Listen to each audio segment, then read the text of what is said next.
The market didn't crash, it didn't break, it simply stopped, right in the middle of action. One moment, prices were moving, orders were filling, and risk was unfolding in real time. The next moment, the screen froze, buy buttons vanished. Volatility didn't disappear, it was redirected. And the explanation came later, long after the damage had already settled into accounts that had no way to react. This is where the story actually begins. Not with panic selling or bad news, but with a question most people never think to ask. What does it mean when a market only works until it becomes inconvenient? Every investor is taught that price is discovered through competition, that winners and losers emerge through participation. Yet, in that moment, participation was no longer equal. Some could move, others were locked out. The rules didn't vanish, they shifted, quietly and instantly. This wasn't chaos, it was control. And control only appears when something valuable is at risk. The deeper mystery isn't why trading was halted. It's why halting trading solved the problem so efficiently. To understand that, you have to look past headlines and explanations and examine the structure itself. Because what happened wasn't an accident. It was the system doing exactly what it was designed to do. Origins, why trading halts. Existed all trading halts were not invented as a trick or a loophole.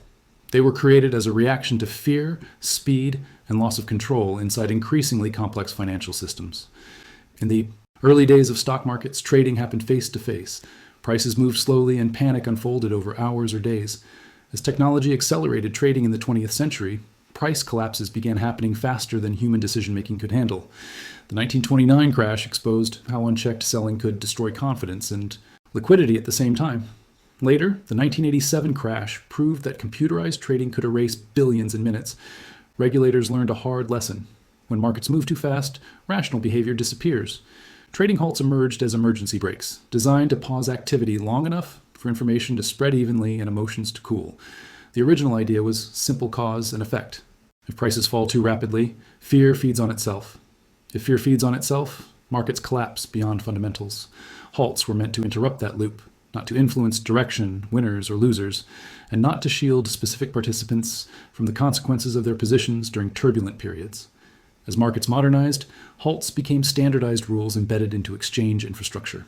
Circuit breakers were tied to percentage declines in major indexes, triggering pauses across the entire market. Volatility halts were added for individual stocks experiencing rapid swings. On paper, these mechanisms were neutral and automatic. They did not judge whether prices were too high or too low, only whether they were moving too quickly. This distinction mattered. The legitimacy of halts depended on consistency and predictability. If everyone knew the thresholds in advance, halts could be planned for, priced in, and accepted as part of market structure. Over time, however, markets fragmented. Trading spread across dozens of exchanges, dark pools, and broker platforms. Orders no longer met in one place. Liquidity became scattered, and responsibility became blurred.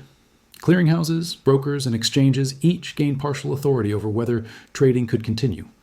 What began as a single emergency brake slowly turned into a network of switches controlled by different actors responding to different risks, incentives, and liabilities across interconnected financial venues worldwide, increasing complexity while reducing clear accountability during extreme market events.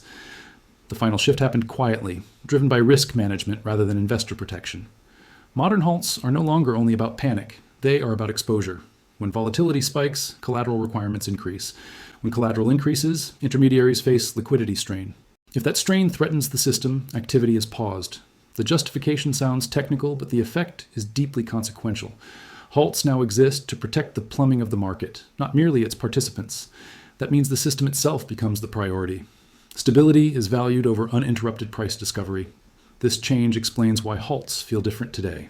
They no longer arrive only during broad collapses. They appear during explosive rallies, asymmetric positioning, or sudden imbalances that stress intermediaries. The rulebook did not vanish, it expanded. What once existed to slow panic now exists to manage risk concentration. That evolution set the stage for controversy because when protection shifts from the public to the system, fairness becomes secondary to survival during stress events. These stress events reveal how modern safeguards prioritize continuity, margin integrity, and institutional solvency above participatory equality, shaping outcomes long before investors recognize the invisible boundaries guiding market behavior.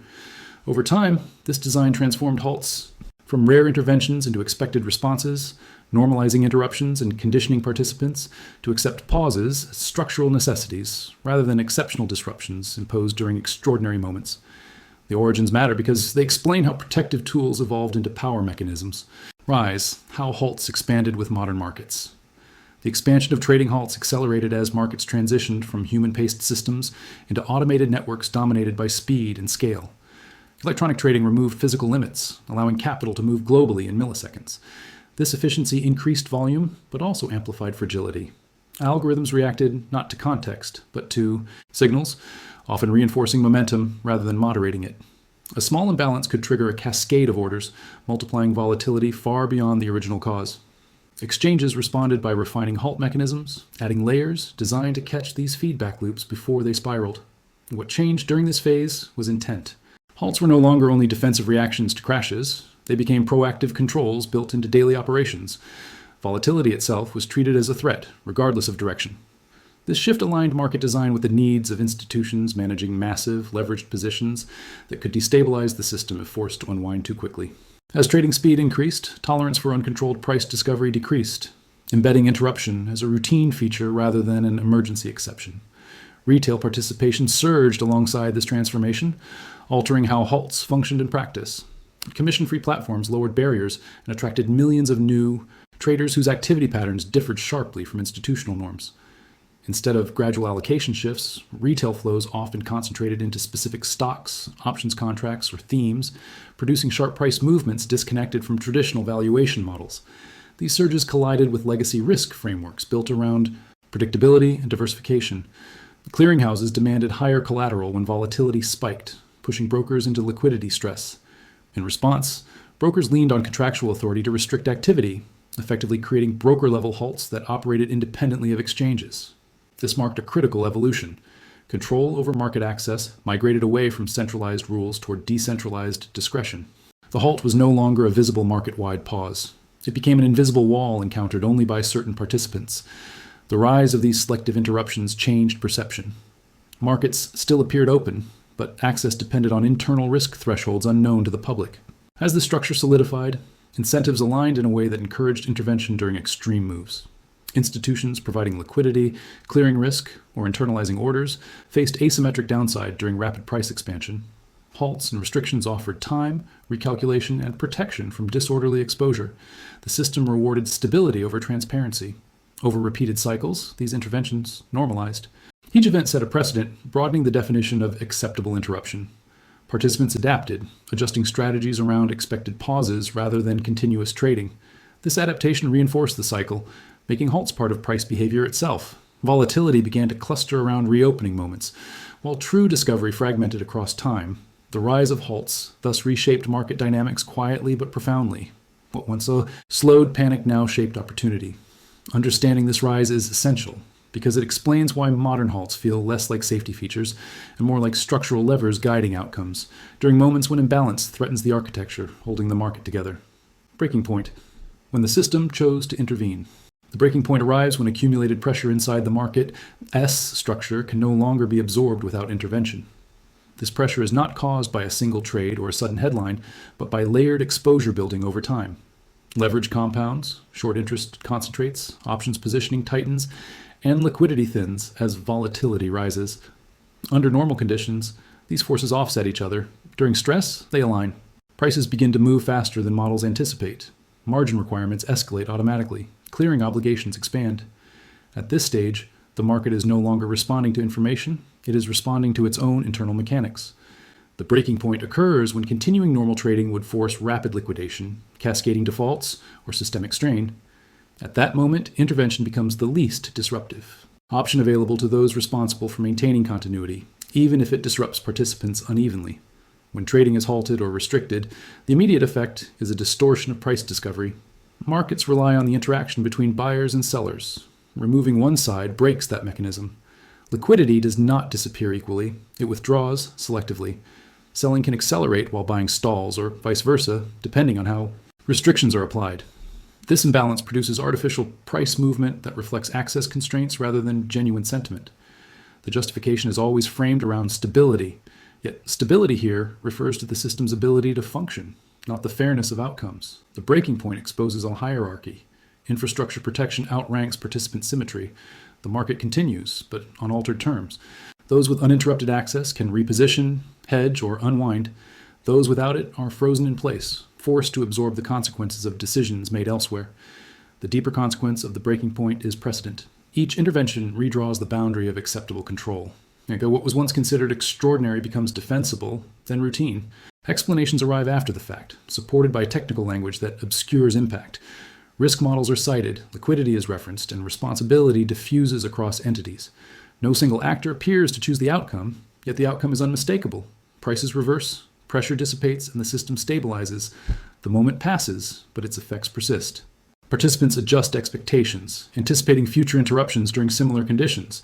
This anticipation alters behavior before the next breaking point even forms. Strategies become shaped not only by fundamentals and momentum, but by the probability of restriction. In this way, the breaking point does not merely interrupt markets, it reshapes them. It signals that extreme outcomes will be managed, not resolved organically. That signal influences risk-taking, positioning, and confidence long after trading resumes, embedding intervention into the logic of modern market behavior. Fallout. Damage. After the pause. Once trading resumes, the visible crisis appears resolved, but the real fallout begins beneath the surface.